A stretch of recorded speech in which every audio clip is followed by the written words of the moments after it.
passer des troubles anxieux à l'angoisse, car l'angoisse, c'est la base de tous les troubles anxieux. Je pense que là, il y a un parallèle tout à fait net entre Freud dans l'inhibition, symptômes et angoisse et le DSM-4 et maintenant le DSM-5. Ça veut dire Freud, il décline en névrose hystérique avec les conversions, les phobies, dont celle du petit Hans, et puis les névroses obsessionnelles. Ce sont les trois grands exemples de mécanismes différents de l'angoisse, ça veut dire dans les névroses. Et puis, si on va dans le DSM, c'est à des mots près, à une nomination près, c'est troubles somatoformes et psychosomatiques, troubles obsessionnels, je ne sais pas quel est l'équivalent actuellement, et puis phobie, les phobies différentes. Ensuite, vous avez fait un pas de plus parce que vous avez glissé vers la psychose. Et là, ça devient très intéressant. Parce qu'on change de structure. On sort de la névrose et on commence à parler de l'angoisse dans les psychoses. À tel point que, l'angoisse, c'est clair qu'elle est importante aussi dans les psychoses. On voit déjà par le traitement les neuroleptiques qui sont considérés des anxiolytiques majeurs. À tel point qu'on pourrait se demander s'il n'y a pas un trouble anxieux mineur, un trouble anxieux majeur.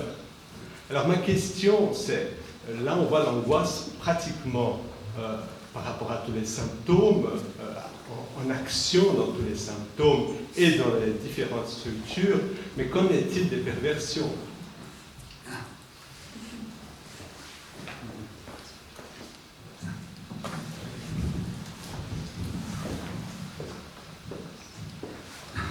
Bonne question qui me laisse un peu embarrassé.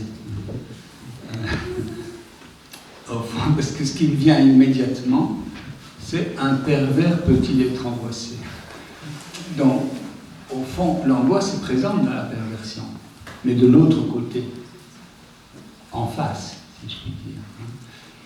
Donc, évidemment, ces concepts de symptômes, d'angoisse, etc., sont construits à partir de la névrose.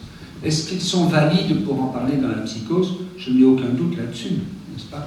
Il n'y a pas de raison de penser que l'angoisse éprouvée par un psychotique est fondamentalement différente. D'ailleurs, là, j'en ai pratiquement fait la démonstration avec ce cas du courtier, n'est-ce pas ? C'est tout à fait de même nature que l'angoisse éprouvée par un névrosé. Les réponses ne sont pas les mêmes, les réponses du sujet. Mais l'épreuve de l'angoisse est du même ordre, vient aussi sur l'objet, sur une séquence, etc. Du côté de la perversion, au fond, l'angoisse, elle est tout à fait, me semble-t-il, mise en jeu à condition de saisir, ça vient bien dans le fil là, de la question du trauma, n'est-ce pas, à l'occasion de saisir où est le sujet et où est l'objet, n'est-ce pas, dans un rapport du pervers à sa victime, entre guillemets, n'est-ce pas, c'est-à-dire entre le fétichiste, prenons plutôt l'exhibitionniste et la petite fille en face, c'est souvent comme ça, ou la femme en face. Au fond, c'est assez clair le rapport, mais il faut le saisir avec la façon dont Lacan l'a formulé, c'est-à-dire que le sujet, au sens du sujet divisé, au sens du sujet qui n'est pas dans la certitude. Le sujet, ce n'est pas le pervers. Et ce n'est pas le pervers. Souvent on dit en termes de psychologie courante, le pervers prend l'enfant comme objet, ou considère l'enfant comme objet. C'est le contraire qui se passe, n'est-ce pas ? Il faut bien saisir comment dans la perversion comme telle, ce que vise le pervers. C'est en tout cas comme ça que moi je vois la structure perverse, pour autant qu'il soit encore facile d'en parler. Parce que le monde évolue. Mais la structure perverse, c'est quand même le pervers présentifie un objet, que ce soit sous la forme d'un regard. Par exemple, quand le pervers, l'exhibitionniste, ouvre ses vêtements, parfois de façon extraordinairement subtile, dans un tram ou dans le métro ou dans le bus, n'est-ce pas, un pervers arrive à se montrer à une petite fille en face sans que personne n'ait rien vu. Je veux dire, c'est formidable parfois, quand même, comme montage de ça.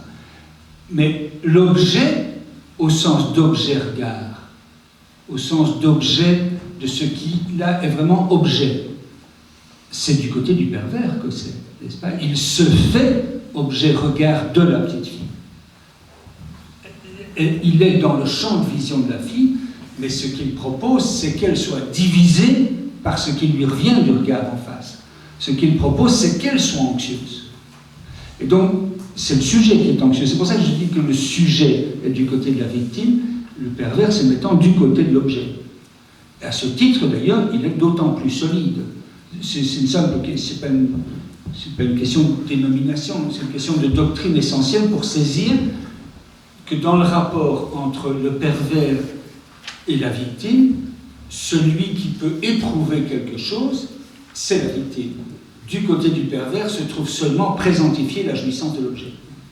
Parce qu'à partir du moment où c'est vrai qu'on se demande s'il y a angoisse, ou pratiquement, on pourrait presque dire qu'il n'y a pas d'angoisse dans la perversion, ça pose aussi la question du symptôme dans la perversion. Je m'explique. Dans une émission Symptômes et angoisse, on parle beaucoup de cette deuxième théorie de l'angoisse chez Freud. Mais il me semble qu'il s'agit aussi d'une deuxième théorie du symptôme chez Freud. La première, elle était liée au refoulement des pulsions sexuelles. Et là, ça devient la théorie du symptôme beaucoup plus compliquée, où ça entre en scène l'angoisse. L'angoisse, elle est pratiquement à l'origine de la formation du symptôme dans une émission Symptômes et angoisse, et des pulsions agressives aussi. Alors, s'il y a cette intimité d'angoisse et symptômes, qu'en est-il aussi du symptôme de la perversion?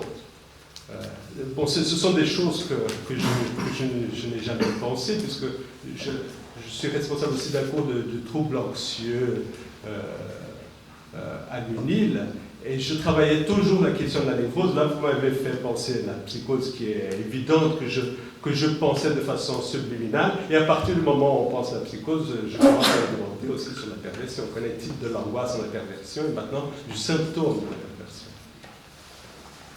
Oui, donc ce que je dirais, c'est que l'angoisse dans la perversion est présente, mais du côté de l'autre.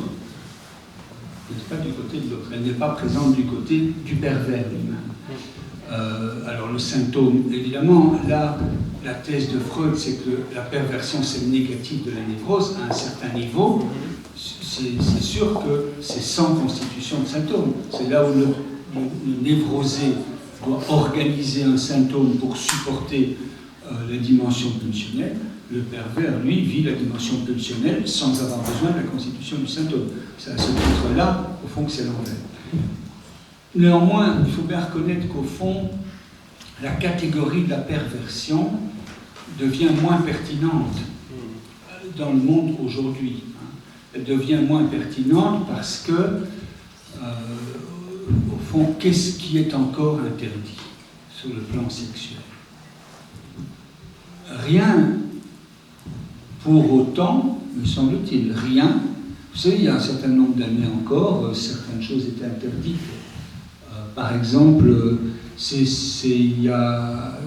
datable tout ça, je ne peux pas dire les années, mais la pénétration anale était considérée comme un crime. Elle l'est encore d'ailleurs dans certains pays, comme un crime. Voilà. Donc, et par l'Église, etc. Donc, on est aujourd'hui dans un contexte différent. Tout ce qui relève de l'activité sexuelle est considéré comme normal dès lors que l'autre est consentant. Ça, si vous voulez, c'est ce qui est le plus courant aujourd'hui. Et la différence des sexes, d'ailleurs, du côté de l'objet d'amour, n'est plus non plus considérée du côté de la perversion. N'est-ce pas? Ça fait longtemps que l'homosexualité n'est plus considérée du côté de la perversion. Et donc, qu'est-ce qui reste de perversion? Ben, la pédophilie. Parce que l'enfant, lui, n'est jamais consentant. Par définition, c'est simple. Ça limite beaucoup, évidemment, la question de la perversion aujourd'hui. Maintenant, je pense qu'à l'occasion, on en rencontre encore, mais c'est vraiment du côté, c'est à chaque fois vérifié du côté de la structure que je disais là, donc du côté de comment le pervers cherche à faire vaciller l'autre. Et en même temps du côté du fétiche, c'est-à-dire comment quelque chose vient voiler pour lui la castration qui lui est en fait insupportable. Alors, dernière remarque, c'est que beaucoup de ceux qu'on considère comme les grands pervers aujourd'hui, disons dans le champ social, voire dans la psychiatrie, sont à mon avis pas des pervers, mais des psychotiques. Je pense là à des gens comme Dutroux, etc. Dutroux, c'est donc ce pédophile belge qui a rendu la Belgique célèbre pour ceux qui ne la connaissaient pas il y a quelques années. Et non, mais enfin, je ne connais pas le cas en détail, mais je n'ai pas eu à l'examiner, mais je pense quand même très probable qu'il s'agisse d'une psychose. Vous avez une série d'autres exemples, quelqu'un comme Fourniret, par exemple, dont vous avez entendu parler aussi, qui a sévi en France et en Belgique également. Lui, c'est clairement psychotique, parce que c'est avec une mission. Il devait trouver des vierges, ça. C'est vraiment, au fond... Et ce type de criminalité, qui est très mise en valeur du côté de la perversion, je veux bien qu'on appelle ça pervers, c'est une manière, au fond, de mettre en jeu la psychose de façon particulière, c'est-à-dire la mettre en jeu avec les instruments de la perversion.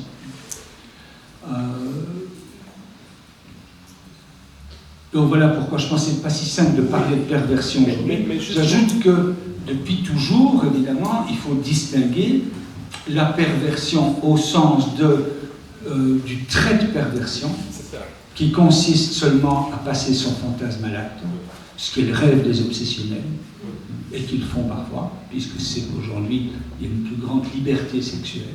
On passe son fantasme à l'acte, c'est toujours un peu pervers, évidemment, puisque le fantasme est copié sur la perversion. Et donc il y a toujours une dimension, la trait de perversion, et donc ça banalise la perversion.